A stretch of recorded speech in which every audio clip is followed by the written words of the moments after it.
What's up mga karag-karag? Sorry po, ang ingay ng bubong namin kasi umuulan dito eh. Kaya po ako nandito ngayon kasi ako muna yung papalit ni mama. May sakit po siya sa lalamunan. Nahihirapan po siyang makapagsalita. Kaya ako muna. Bear with me po.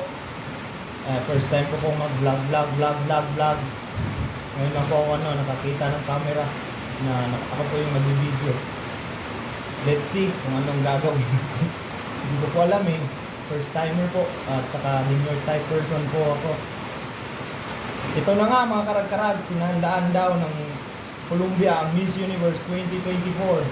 At sa mga kumakalat ng mga chismis, isa daw ito sa mga kandidata na lalaban sa Miss Universe 2023. Grabe.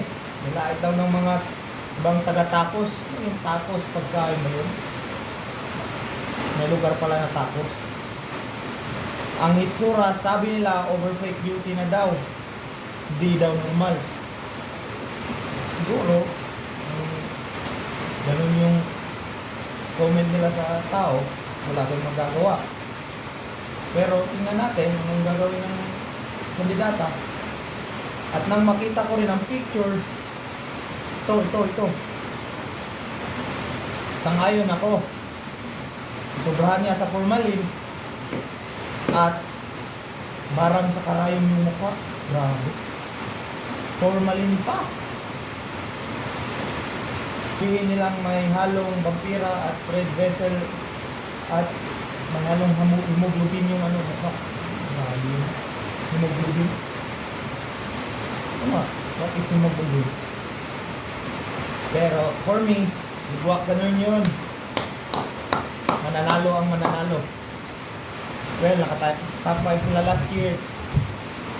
Gamit nila, married na kandidata. Tingnan natin kung lalaban this year. Yan na nga mga karag-karag. Ano ang opinion ninyo? Mag-ingay tayo sa comment section. Ito nga po si Kurog-Kurog, ang anak ni Karag-Karag. Salamat po. At to God be the Lord. Peace.